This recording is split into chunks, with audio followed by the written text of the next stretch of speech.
Salah satu iaitu untuk meletakkan ulama mereka di dalam organisasi besar Islam dan ulama itu perlu keluarkan fatwa bahawa riba adalah halal. Dengan itu, seluruh dunia yang merujuk fatwa dari Mesir akan mengikuti fatwa yang dikeluarkan oleh ulama Suruhan Rothschild. Setelah dilantik menjadi mufti Mesir pada tahun 1899, Muhammad Abduh secara rasminya telah mengumumkan bahawa sistem perbankan riba adalah halal.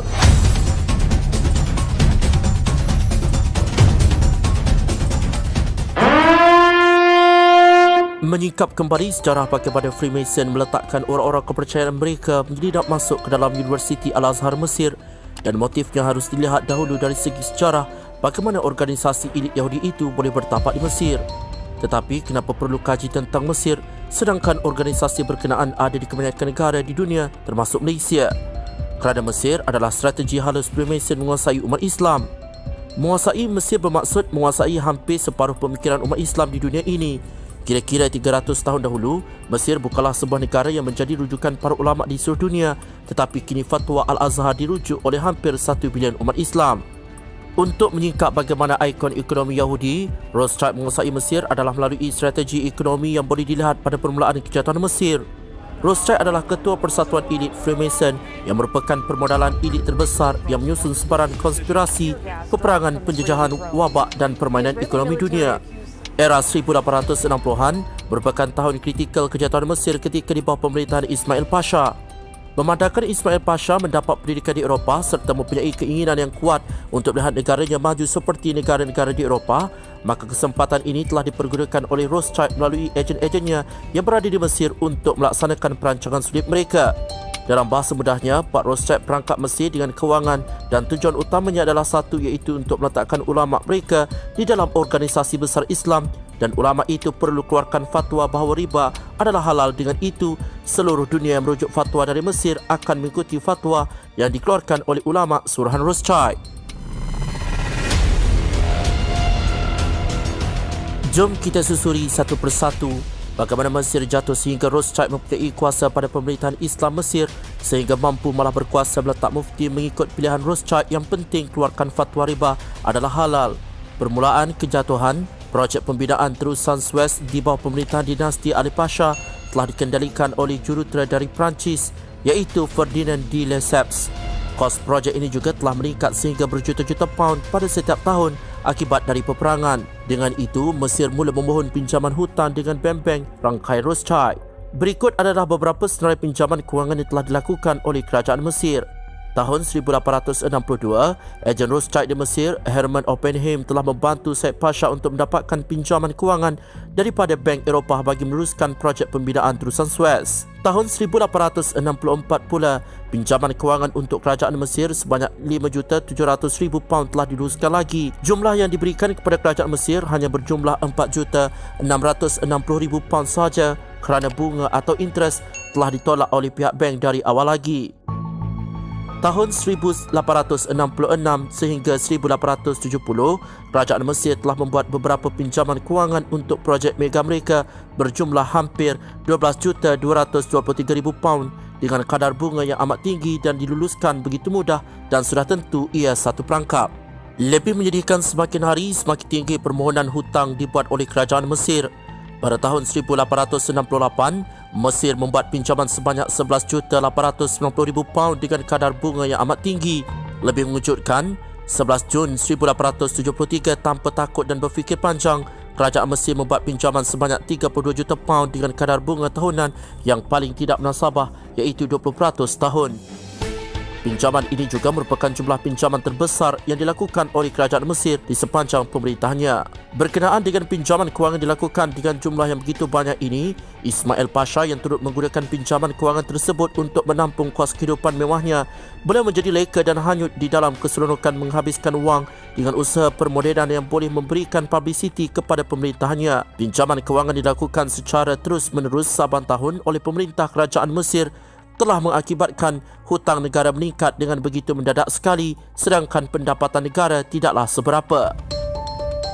Peluang Rothschild mengambil kesempatan akhirnya Mesir terperangkap oleh kerana tindakan Ismail Pasha yang bersetuju untuk menyerahkan hak milik hartanah negara Mesir kepada Rothschild, lalu ia telah memberikan kejayaan besar kepada bank-bank Yahudi Freemason. Pada 28 Ogos 1878, secara rasminya Suruhanjaya telah mengisytiharkan sebuah kabinet di dalam kerajaan Mesir baru yang dianggotai oleh ejen-ejen Rothschild.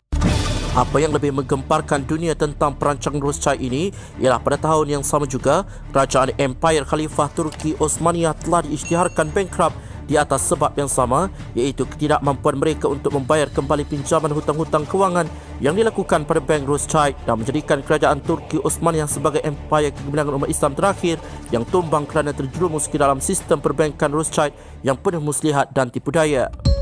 Pada tahun 1898, sebuah bank dinamakan sebagai Bank Negara Mesir, National Bank of Egypt, telah ditubuhkan oleh Rothschild dan proksinya. Rothschild juga telah mengarahkan Kassel untuk menubuhkan MBE agar mereka dapat menukar sistem kewangan Mesir daripada penggunaan shilling emas kepada wang kertas. Setelah sistem penggunaan wang kertas digunakan pakai oleh seluruh rakyat Mesir, pasti ramai masyarakat Islam tidak bersetuju oleh kerana bank pasti mengamal sistem riba. Dengan wujudnya masalah tersebut, maka berlakulah banyak perdebatan dan pandangan di kalangan para ulama. Bagi memastikan umat Islam di Mesir mengambil dan menggunakan pakai sistem pinjaman riba ini, ejen-ejen Rothschild di dalam pentadbiran kerajaan Mesir mula memilih ulama-ulama sekular yang cenderung ke arah pemikiran barat untuk dipergunakan bagi kepentingan pihak bank. Persoalannya, ulama manakah atau ulama yang bagaimanakah yang akan bersetuju dengan sistem perbankan pinjaman riba ini kerana ianya nyata dan jelas haram. Bagi memastikan segala perancangan mereka berjalan dengan rapi, Rothschild melalui ejen-ejennya di Mesir telah mempersiapkan stok-stok ulama yang khusus di dalam perkara ini. Rothschild telah memilih ulama-ulama yang terkenal dari Al-Azhar yang merupakan ahli anggota organisasi Freemason, iaitu Jamaluddin Al-Afghani, Syekh Muhammad Abduh dan Syekh Muhammad Rashid Ridha. Ketika Rothschild menubuhkan Bank Negara Mesir pada tahun 1898, pada masa yang sama juga Majlis Ulama Al-Azhar telah mengeluarkan fatwa dengan mengumumkan bahawa sistem perbankan yang diamalkan oleh bank-bank di Mesir mempunyai unsur-unsur riba dan ianya adalah haram. Rothschild yang melihat kenyataan rasmi mengenai fatwa tersebut amat bertentangan dengan kaedah di dalam perniagaannya dan merasakan ianya akan mengganggu perjalanan perancangannya, lalu telah mengarahkan Lord Cromer untuk melantik salah seorang dari sahabatnya, iaitu Muhammad Abduh sebagai mufti Mesir bagi mengaburi umat Islam dan mencari jalan untuk menidakkan fatwa tersebut. Setelah dilantik menjadi mufti Mesir pada tahun 1899, Muhammad Abduh secara rasminya telah mengumumkan bahawa sistem perbankan riba adalah halal. Muhammad Abduh menyatakan bahawa riba memangnya tidak halal di dalam semua hal, manakala pihak bank melabur wang yang diambil daripada orang ramai lalu deposit, sedangkan wang itu tidak dikira sebagai pinjaman kepada pihak bank. Ia boleh menjadi sebagai wang pelaburan seumpama syarat-syarat bagi suatu perkongsian di dalam kirat. Riba perbankan yang difatwakan sebagai halal tersebut diteruskan lagi penggunaannya oleh mufti Mesir yang seterusnya, iaitu Syekh Muhammad Rashid Ridha, seorang Wahabi Salafi warga Syria dan anak didik Muhammad Abduh. Pelantikan Syekh Muhammad Rashid Ridha sebagai mufti Mesir juga telah diatur oleh pihak-pihak tertentu dengan membawa fahaman fatwa yang sama. Tambahan pula, Syekh Muhammad Rashid Ridha bersama Muhammad Abduh dan Jamaluddin Al-Afghani juga merupakan ahli anggota Freemason yang berpengaruh di Kahirah. Ketiga-tiga ulama ini juga bergiat aktif di dalam melancarkan fahaman menentang ulama-ulama tasawuf dan amalan-amalan tarekat yang diamalkan oleh ulama-ulama berkenaan seperti yang berlaku sekarang di Malaysia. Di dalam buku teks sejarah, nama Jamaluddin Al-Afghani dan Syekh Muhammad Abduh telah dicatat sebagai pemimpin pembaharuan rakyat Mesir, sedangkan pada hakikatnya kedua-dua ulama tersebut adalah tali barut British Freemason dan menghalalkan riba. Rothschild yang suatu ketika dahulu memilih untuk membeli seluruh saham-saham terusan Suez adalah bertujuan untuk menguasai negara Mesir. Apabila pimpinan kerajaan Mesir dapat dikuasai, maka pelantikan mufti, jawatan kuasa ulama dan proses menggubal perlembagaan negara juga turut dapat dikuasai. Dan hanya satu perkataan sahaja yang diperlukan oleh Rothschild dari mufti Al-Azhar, iaitu halal riba. Inilah di antara rahsia perancangan mereka untuk menjadikan seluruh jiwa dan raga umat Islam di seluruh dunia ini berada di bawah cengkaman mereka.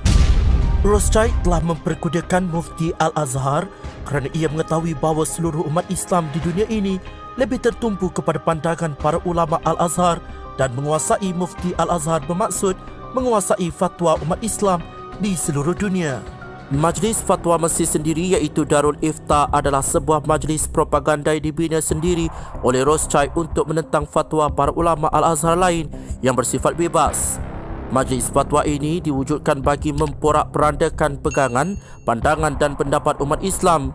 Jangan kita anggap semua Al-Azhar adalah Freemason, sedangkan dalam catatan hanya segelintir saja yang menyertai organisasi berkenaan, tidak menggambarkan keseluruhan Al-Azhar.